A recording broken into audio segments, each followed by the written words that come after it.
Okay, I think we're good. Sorry about that. So, welcome again. Thank you so much for joining us. We're live with Hari TN, who is an author, mentor, investor, and the head of HR at Big Basket. Big Basket, all of you know, is India's largest online food and grocery store. It was recently acquired by the Tata Group. We'll be speaking to him about his new book, co-authored with his friend, entrepreneur, and investor Sanjay Swamy. The book is called Sailing Through a Storm, Making a Crisis Work for You. It's an inspiring read and lends useful perspective on coming out of this crisis stronger. So, welcome to the podcast, sir. Thank you so much for joining us. Thank you so much for having me, Roshan. Yeah.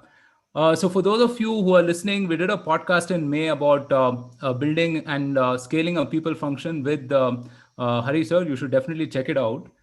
Uh, so, one of the things that I think I mentioned to you earlier before we started streaming was a lot of the fear originates from the ambiguity that is there about any crisis, and the book dispels uh, the myth about that ambiguity, right? That it reinforces that I mean, we have seen crises earlier, right? So, how did you how did you start writing this book? What made you write this book? This was possibly the first time I think the whole world is facing a crisis of some kind or the other. I think from time to time, the world has faced a crisis. 2000, for example, you had the dot-com bust. 2008, we had the credit crisis. But I think both these crises spared, some individuals, some groups of people. But the pandemic of 2020, I don't think spared anyone. So I think everyone was seeing some crisis or the other. All of us were locked down at home. We were living through a historic period. We are continue to live through a historic period. So at that point of time, I think early during the lockdown, I realized that it is important to be able to capture some of the learnings of how to deal with a crisis fairly quickly. And I realized that, while most of us, the world is facing a crisis this time, crisis is not new to many of us. From time to time, individuals have faced crises that have been far worse than the pandemic. Groups of companies and individual companies have faced crises that are far worse than the pandemic. And therefore, dealing with a crisis is not new to people, but I think it is new to a large number of people. So I thought, it'll be helpful to figure out, are there any lessons that are common to dealing with a crisis? And then if we could put out some kind of a book, some kind of a, placeholder where all of these lessons could be, placed together, we thought it would help people deal with this. Right. So one of the things again is that you talk about these three crises, right? I mean, 92, 2008, and then the current one. And we always feel that, whatever problem we're dealing with at the moment is always unique in some respects. Yes. But there are certain common elements, as you mentioned, there is the same sort of fear, uncertainty, doubt, there is hope, there is despair, and all of those things. Uh, can you compare and contrast this particular crisis with the earlier two crises that you faced? Yeah, so I think just quickly as a background, I think the way we've written this book is we've talked of three kinds of stories because we realized that, stories are a very powerful medium for communicating lessons. The first category of stories were drawn from our personal experiences. The second category of stories we've taken from history. We've gone back to as far as, the 15th century. We've taken stories from the 18th century, and we've taken stories from contemporary history as well. The third category of stories are related to companies and corporates. And companies and corporates are, the things that most people can easily relate to, at least those who are living in the present day world can relate to. So we've taken these three categories of stories to communicate lessons. Coming back to your very specific question of how this crisis is different from the previous ones, I think it's very different because this is a medical crisis that has snowballed into an economic and financial crisis, which means that it started off as a medical crisis, has huge medical implications, but therefore also has economic implications. But the past crises were largely economic and financial. And the playbook for dealing with economic and financial crisis has already been written. So, for example, central banks know exactly what to do when there is a crisis like what happened in 2008 or what happened in 2000, what happened in 1992. So central banks clearly know how to stimulate demand, what kind of policies, to quickly roll out. So the playbook has been written, the answers are pretty much there, and in some ways it's relatively easy to deal with that. But this is something that we are all grappling with for the first time. The last medical crisis, possibly in a large scale, humanity faced was about 100 years back when the Spanish flu struck and actually decimated millions of people across the globe, including India. And last 100 years, there have been epidemics, but nothing of this scale. There have been fears of pandemic, but this is the real one. And we have no idea whether a vaccine is going to work, not work. Even after taking a vaccine, how long will the immunity last? We don't know. We don't know whether we can ever get back, into assembling into large groups, for example, to watch a movie in a movie hall. Can we ever have a physical event where 1,000 people turn up at a conference and very closely interact? Will we ever be able to have that? How long before we can do something like that? None of us really know. So I think there are a lot of uncertainties. Even as we are talking at this point of time, people have discovered that there's a new strain of COVID-19, which has been discovered in the UK and in India, Bangalore particularly. I think people who have the strain are being tracked out by the government, and you need to isolate them. So we don't know if you discover a vaccine for COVID-19, whether the virus can mutate and take on a different strain, and will this vaccine still be effective? So there's so many doubts, uncertainties. I think we have never dealt with something like this before, and we have never experienced lockdowns. We never had to stay at home. So in the past crisis, some of the people lost their jobs, some companies lost businesses, had to shut. But it was never that, the whole of humanity had to be locked down at homes and deal with the kind of things that we're dealing with now. Yeah, absolutely. I mean, so this is one of the things that I was joking with, a friend of mine as well, who, so I graduated in 2008, and in about 3 months of my graduating, Lehman Brothers crashed, and the rest is history, right? I mean, you had the whole, and to make matters worse, I was selling recruitment services when companies were downsizing. Uh, Correct. so that was an interesting call to make to HRs at that point of time and say, hey, now's the best time to hire talent, right? So uh, and yes, the definite difference that we saw was, I mean, at that point of time, at least you could still meet people, and this is something very new that people have dealt with. um, to one of the things we kept hearing throughout the year is this phrase that became a little annoying towards the end, which is the new normal. And you referenced that in your book as well, right? So is there such a thing as a new normal, or do you think, I mean, is it's just again one of those you know sort of an availability bias or whatever you call it, right? I mean, is what do you Yeah. make of this new normal? Sometimes I think phrases catch the imagination of the public at large and they tend to get overused. But having said that, I think many of these phrases, if you see carefully, do serve a purpose, do address a particular situation well. So, for example, after the 1973, war between Israel and the Arab nations, especially Egypt, OPEC was formed and they imposed an oil embargo on Western countries, and price of oil jumped 400%. Production was cut down by 25-30%. So that changed the world completely in terms of the way people looked at this non-renewable resource called petrol or oil. And suddenly, for a change, cars which were far more efficient got designed. Japan emerged as the biggest car producer and exporter in the world. They began designing fuel efficient cars. Suddenly fuel efficient cars were cool. In the US, gas guzzlers, huge cars, had become the fashion pre-oil crisis, and the world changed after that. France went down the path of nuclear energy, and today almost 75% of France's energy is from nuclear sources. Suddenly, the world began discovering the merits of other renewable energy sources like solar and wind. and today they are contributing to a very significant part of total energy consumption of mankind. And these are less polluting. They don't generate greenhouse gases, as a result of which we will also solve the problem of global warming. So I think 1973 changed the way the world looked at some of these things, and that's clearly a new normal. So a new normal is when you accept a new paradigm. So while it's abused, I think accepting and realizing that the new paradigm has come in place is really a new normal.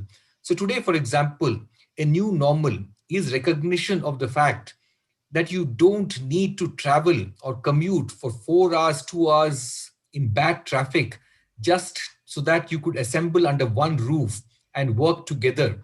I don't think that's necessary. So that recognition is a new normal. The fact that you can have Zoom meetings which are very effective, that you can be very effective working virtual, working remote, I think is pretty much a new normal. To my mind, a lot of unnecessary travel will go away. People found themselves traveling in the past, taking a plane at the drop of a hat, traveling across the world, crisscrossing the country, crisscrossing the globe, and thought that they were very smart, very cool, and were very, very corporate types. But I think the realization that you don't need to do all that shit uh, has dawned upon us. So that's a new normal. So I think new normals have a place. Having said that, it's also very common to say that the storm is common, but the boats are all different. That's also true in some case, because all of us see a particular crisis from our own vantage points, and therefore we see things very differently. So, for example, in 1973, when this oil crisis happened, many people, saw an opportunity, because the Arab nations were afraid that America would freeze their dollar assets. And therefore, a lot of offshore, banking companies got set up in countries such as, the Cayman Islands, British Virgin Islands. Many of these tax havens, Mauritius, got set up so that Arab countries could then channelize their American deposits through these sources. So many countries saw an opportunity, open up. So I think a new normal is, companies like Zoom saw their stock jump up multifold, because suddenly being able to have effective meetings online was the need of the hour. So while it was a crisis for most people, it was a huge tailwind for a company like Zoom, and even all online e-commerce companies in India and maybe the rest of the world saw this as a tailwind because it was all positive for them. Non-contact online commerce became a rage. People began migrating from physical stores to online stores. So I would say, we're all in different boats. Yep. And particularly if we talk about turning the crisis into an opportunity. So the Big Basket story has been a sort of a case study of how to manage this crisis and turn it into an opportunity over the course of this year. Can you talk us through what really happened? Because we hear this information in bits and pieces. We understood that early on when the lockdowns were declared and so on, some of the workers had migrated, but at the same time your demand shot up, and in order to keep pace with that, there were a bunch of things that you had to do. So for those of us who are listening and curious about how you manage the whole Big Basket people operations as such, could you help us understand that? Yeah. So frankly, Roshan, I think Big Basket should not, nor would I take the credit for having done an outstanding job, for the simple reason that we were very lucky. In the sense that while the crisis decimated a large number of industries. For example, physical retail was decimated. A company like Future Retail almost got bankrupt and had to sell off to Reliance. And airlines faced trouble. So many companies were decimated. We were just lucky that we were in the online business, and people wanted to suddenly shop online because they did not want to they wanted to avoid physical stores. So we were very lucky. So we were solving a good problem, in the sense that there was an opportunity. Demand was skyrocketing. For us, it was about how do we address this increase in demand. And obviously, there were some challenges along the way. It was not very easy, but relatively, I would say it's the kind of challenge that we had was far less than the challenge that a company like a Make My Trip had, for example. Make My Trip had to deal with far bigger challenges because traffic completely dropped. And they had to innovate, think out of the box. For us, it was not thinking out of the box. It was just how do you recruit frontline staff and do it quickly. And the good thing is that, or bad thing is that, India is a poor nation. And most people, you and I are lucky to have good jobs, well paying jobs, where we can take home good money. And even if you're out of a job for 6 months, our savings are going to support us. But that's not the case with most Indians. Most Indians don't have savings to support them if they lose their job. They're living hand to mouth. They just have maybe a month of savings to support them. So many people in India want to come back to jobs quickly and take the risk, even if it is risky. And therefore, we found it relatively easy to hire people. So while a good number of people migrated back to their hometowns because they lost their jobs in whichever city they were in, they went back to their hometowns in states like Uttarakhand, Uttar Pradesh, Bengal, Bihar, Jharkhand. Millions of people, workers returned.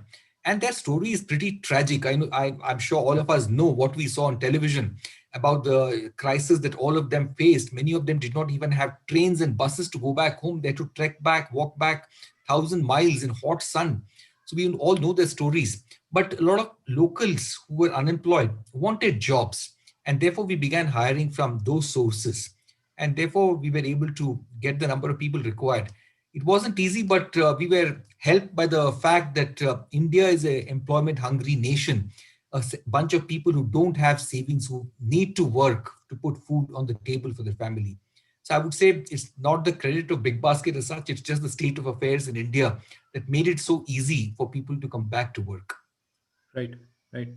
Yeah, I would say that's fair. And, one of the things that we've seen is the crisis has affected various sections of the society in a very uneven form, right? I mean, it's all well for, white collar workers to sort of say that, hey, our lives have become, I would say, I mean, a lot simpler now. We can work out of Yeah. our offices.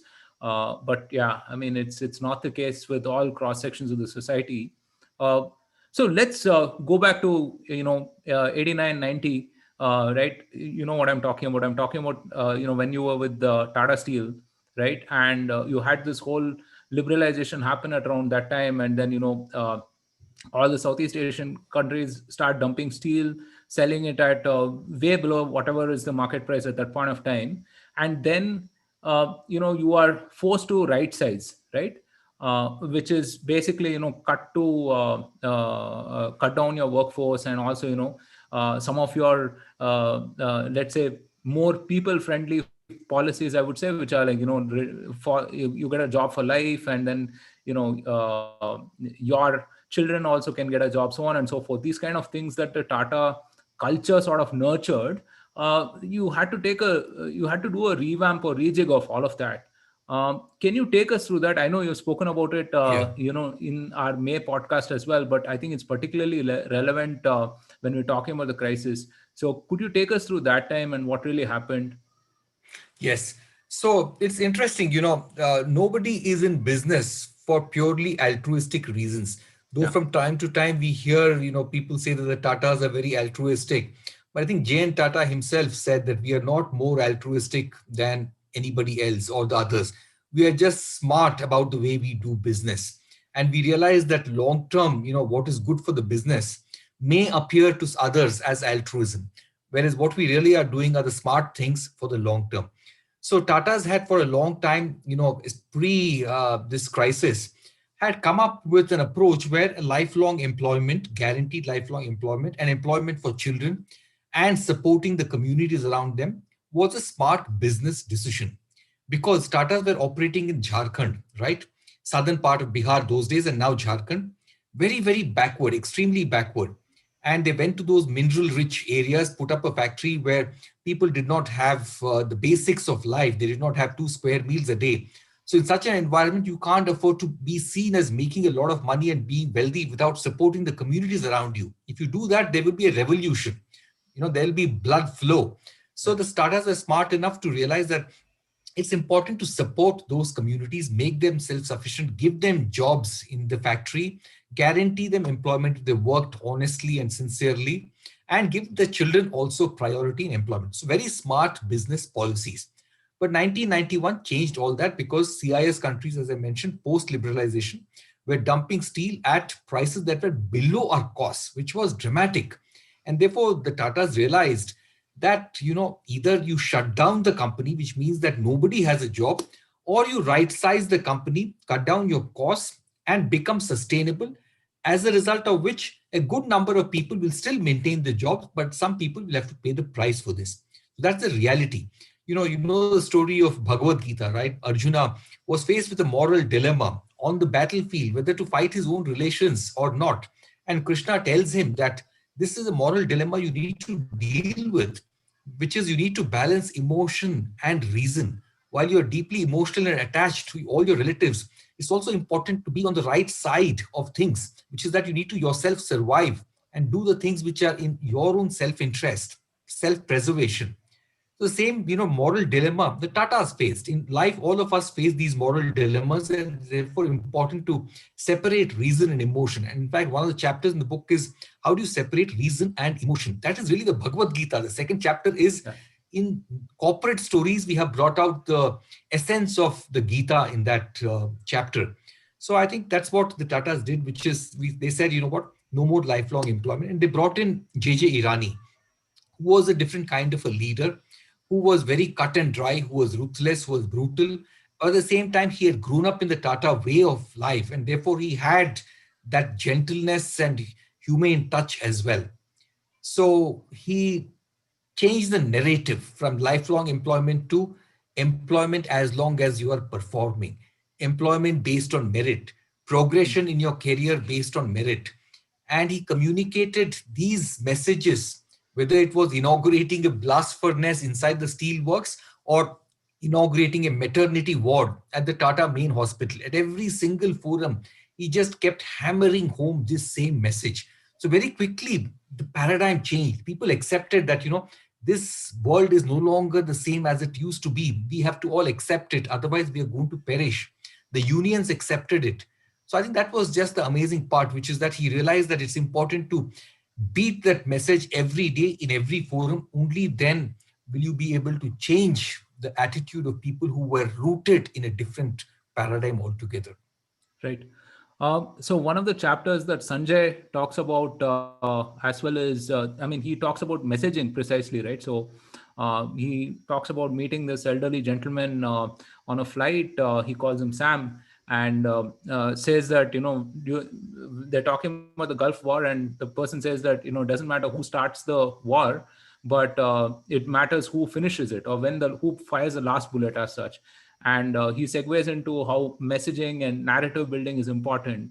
um, can you talk us through, how you can use messaging positively to sort of, I won't say subvert a crisis, I'll say, like, soften the blow a little bit, and at the same time inspire people to do their best and so on. Yeah. So I think crisis management to a large extent is about inspirational leadership. One of the components of inspirational leadership is to show people hope. Somebody had said the only I think it was Napoleon, the only role of a leader is a purveyor of hope, someone who sells hope. That's the sole role of a leader. And this becomes far more important in times of a crisis where everybody feels that everything is lost. I am dead, my job is gone, my everything is gone, the world is broken around me. How do you then communicate hope to these people, to those people who are affected? That's one of the most important role of a leader. And I think messaging is therefore very critical. So for example, in Johnson and Johnson faced a big crisis when one of the biggest well-known products was Tylenol, which was an over-the-counter drug, which was for body aches, headaches, and all of that, and it's a very popular drug. And somebody had gone to a few departmental stores in the Chicago area, picked a few bottles, replaced the medicine with cyanide in the capsules, and placed the bottles back on the shelves. So a few people died as a result of taking those capsules, buying and using those. And quickly it was discovered that the deaths were because of the Tylenol capsules. It was a huge crisis. Now, how do you manage the messaging is very critical, because the world does not care whether you were responsible for a crisis or not. Yeah. Even if you are not responsible for a crisis, but if you handle it badly, they will almost hold you responsible for the crisis.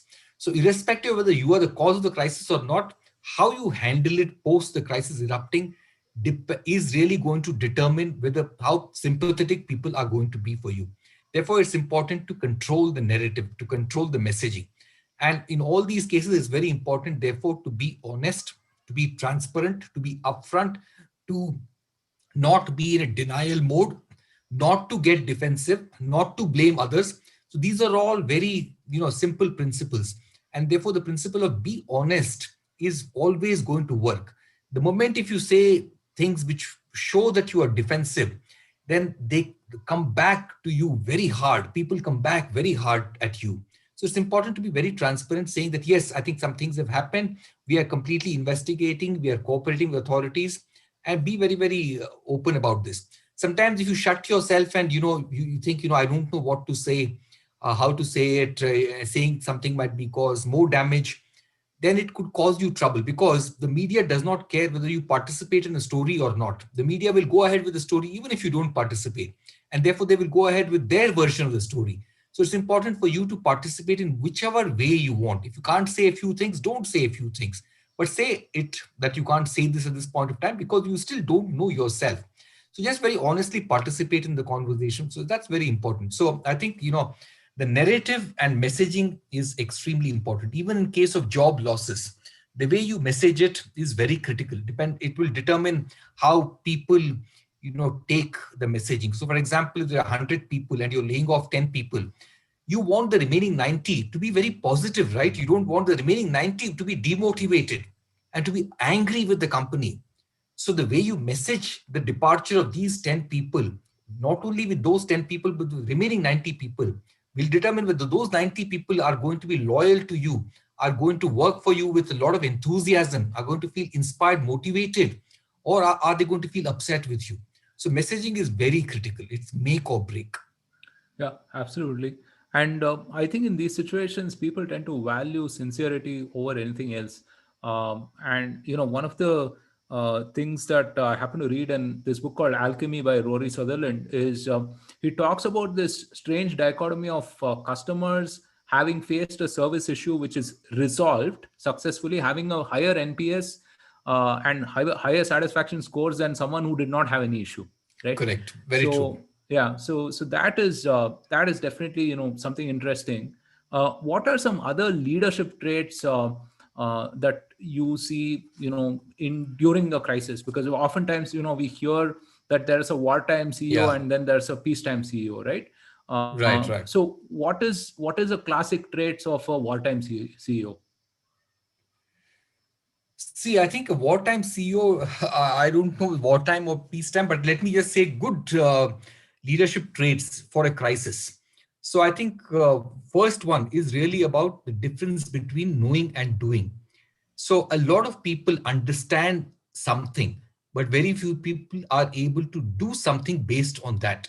So that's the difference between knowing and doing. It's also the difference between intellect and character.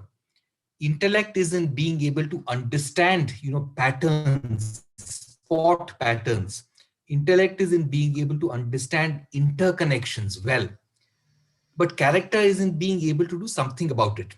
So for example, if you believe that integrity is important, you could do two things. One is you could lead a life of high integrity. That is because you know it, integrity is important, you're leading a life of high integrity. But if you're a leader, you are demonstrating character if you convince 1,000 other people that leading a life of integrity is important.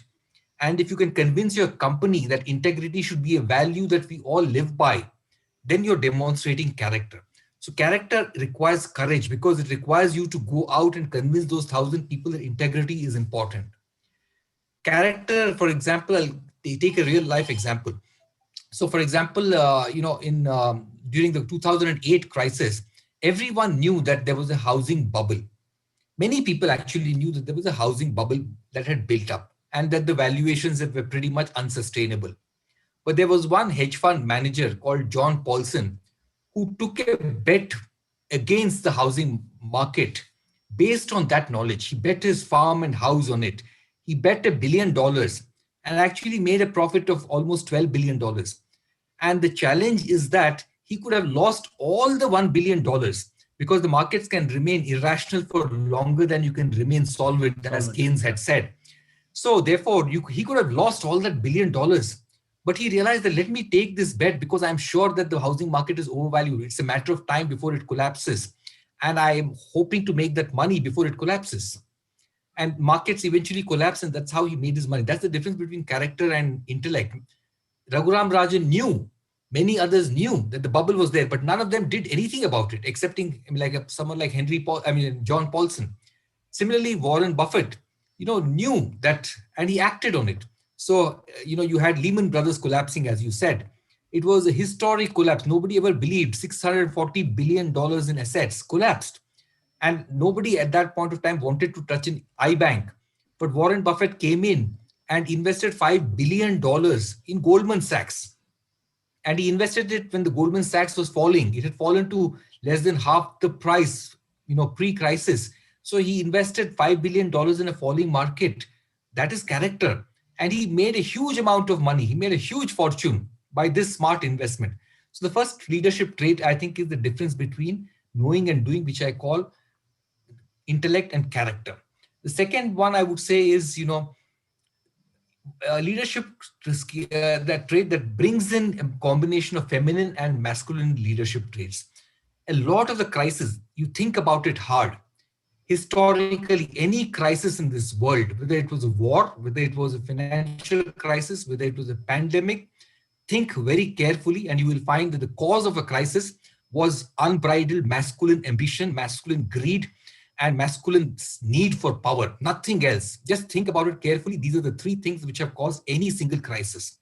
And therefore, I think it's important to bring in an element of feminine leadership traits, which is about caring, which is about collaboration, compassion. These are very important leadership traits. I think in corporate world, many of these traits, female traits, feminine traits are missing. And therefore, you end up in these cyclical crises from time to time. You need to bring, so great leaders are able to bring a combination of the two. And in all difficult situations, they unleash this blend.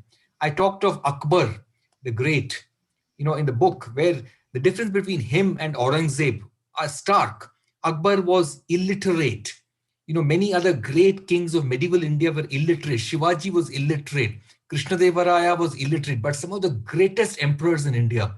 Aurangzeb, on the other hand, was very literate, very educated, but he never knew the values of feminine, leadership traits. As a result of which, there was a crisis throughout his life. He could never ever lead a peaceful, there was no peace in his empire at all. Whereas Akbar created peace throughout his empire. Even when he conquered territories, he assimilated, those people into his empire. He even got into, marriage alliance. Jahangir, who was his son, was actually the son of Jodhabai, who was a Hindu wife of Akbar.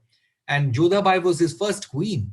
So I think we drew the difference between Akbar and Aurangzeb. Similarly, Ahilyabai Holkar brought that feminine and masculine leadership traits. A woman can bring both a feminine and masculine set traits. A man can also bring the combination of masculine and feminine traits. So this is the second one. There are many others I can talk of. It's important to have a sense of purpose and meaning in your life. And I think most of us can go through the whole life without a sense of meaning and purpose, because in good times, it's not easy to discover meaning and purpose. It's only when you go through a life death situation, when you go through a problem that you cannot solve, that you cannot escape from, you go through real adversity that God has given you, which you cannot escape from, that's when you learn some kind of purpose and meaning in your life. And once you learn that purpose and meaning, it gives you that inner strength. So I think people who are good leaders in a crisis have that inner strength in them. And a crisis is the best time to develop that inner strength. So these are some of the other traits I can talk about. Important to be fearless and selfless. Many of us tend to be selfish, and it comes in different ways. I think the real achievement of leadership is about when you can be truly selfless, when you care about the communities around you, the people around you, the company around you, the teams around you, and don't keep your interests in mind, keep everybody else's interests in mind. That's another way of demonstrating great leadership. I think these are some of the lessons and which we figured out were helpful in a crisis. Right. Yeah, I was really happy to read about The Big Short in your book. I mean, I think it's a fantastic movie that sort of characterizes all these people who had that Yeah, heterodox thinking at that point of time. I want to pick up on something that you mentioned, which is being proactive in this whole crisis, right? I mean, saying that, hey, I mean, so you actually talk about acceptance versus actually, some sort of a getting away from this feeling, right? I'm not sure if I'm describing it yeah. perfectly, but the contrast between accepting your circumstance versus, doing something about it, essentially. Now, this doing something about it requires you to be proactive, requires you to actually imagine something which is better, and then move towards it actively, right? Um, how can more people, who may not necessarily be in leadership roles per se, let's say at companies or whatever, but take charge of their life and sort of, lead with intent?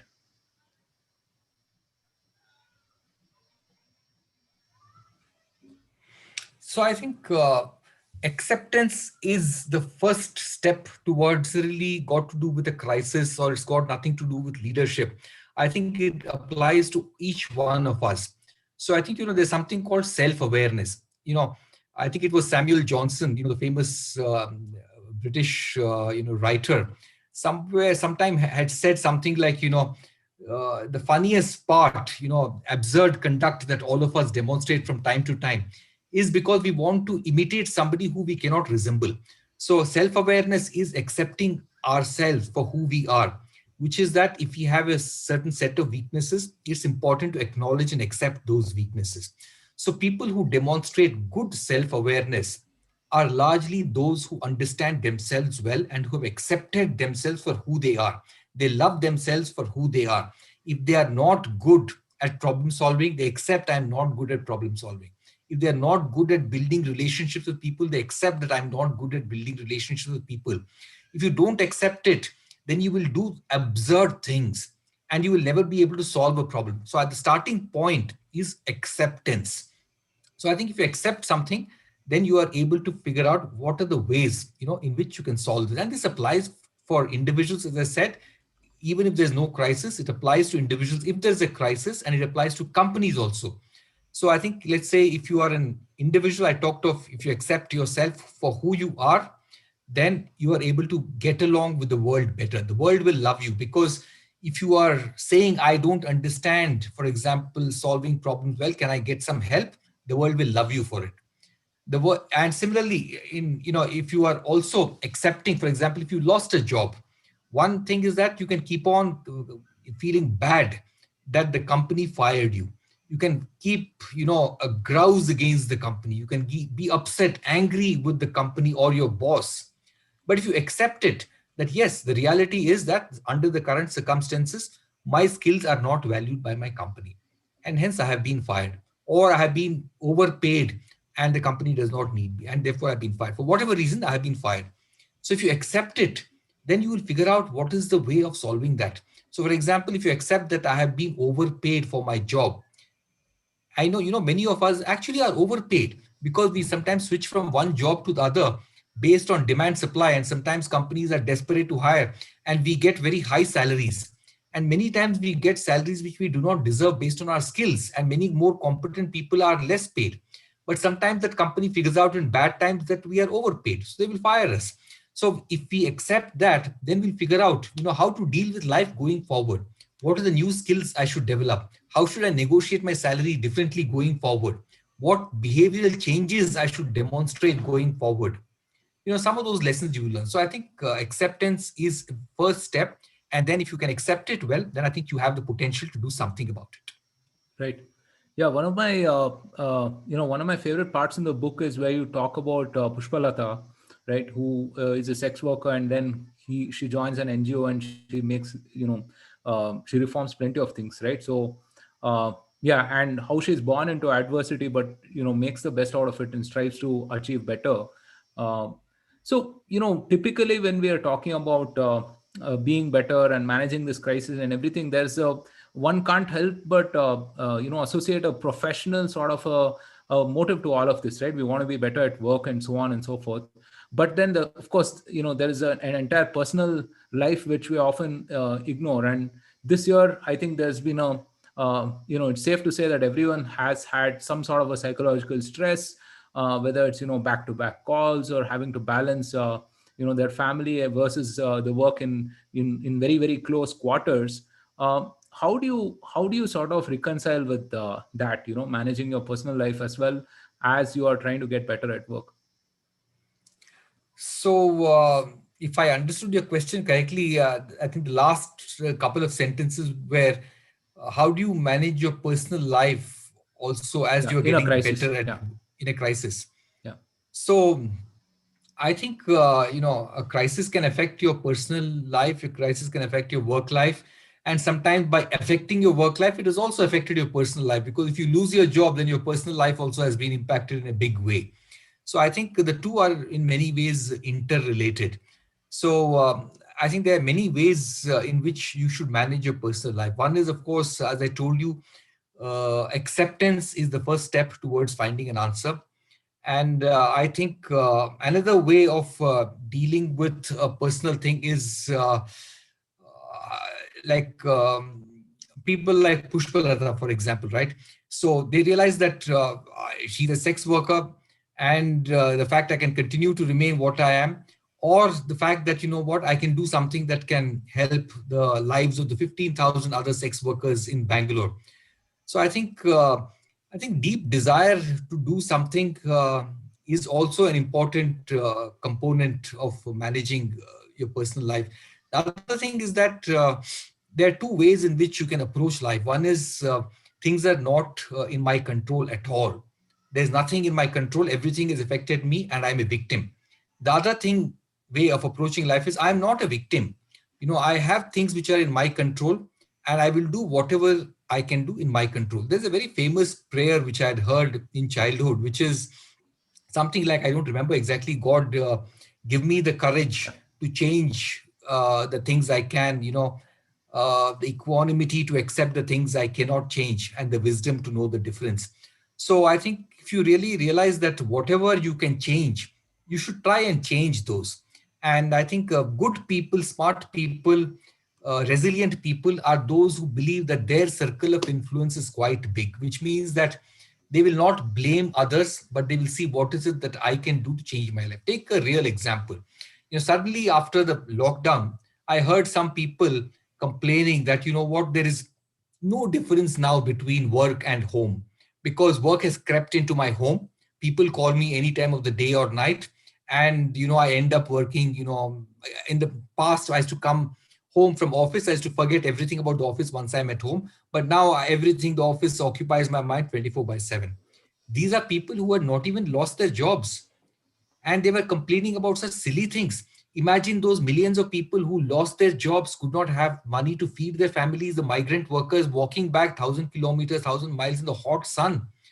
Compare their lives with your life, and you are complaining. Shame on you that you're complaining about these kind of things.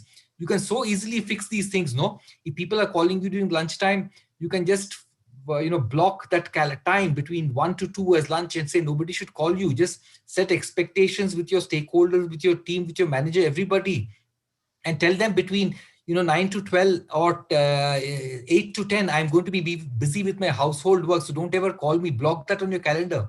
So it's so easy to do it. Instead, you are complaining. So the way to solve some of these things in life, not just this, is that you have to take charge of your life. You can't keep complaining that the world, has changed some things for you. You can always find this, attitude in some people who will always keep complaining. You know what?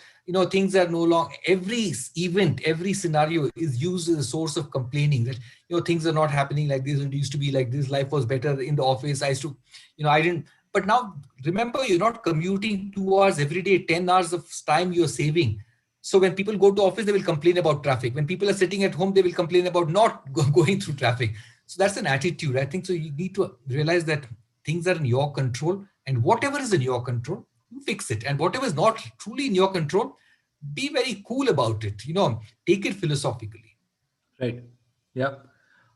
Yeah, that certainly helps. I mean, taking control of your calendar, how you choose to spend your time and energy, and being proactive on that front. Yeah, that certainly helps. Okay, we're nearing the end of the podcast. Last couple of questions left. What do you hope that the book will achieve? What do you want the readers to take away from the book, and what do you hope it'll achieve? I really don't know, Roshan, whether a book will change anything permanently. I think a book can inspire someone temporarily, at least. So I think there are many people who already understand what is written in the book. They don't need inspiration because they are already a source of inspiration for other people.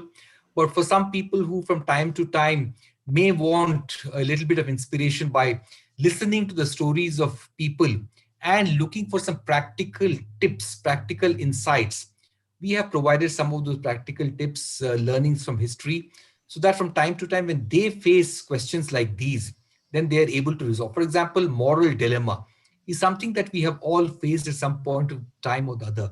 And the answer is all there. 2000, 3000, 1500, I Yeah. don't know when Bhagavad Gita was written. The answer for that was provided, how to deal with the moral dilemma. But from time to time, we forget it because we don't necessarily read every document.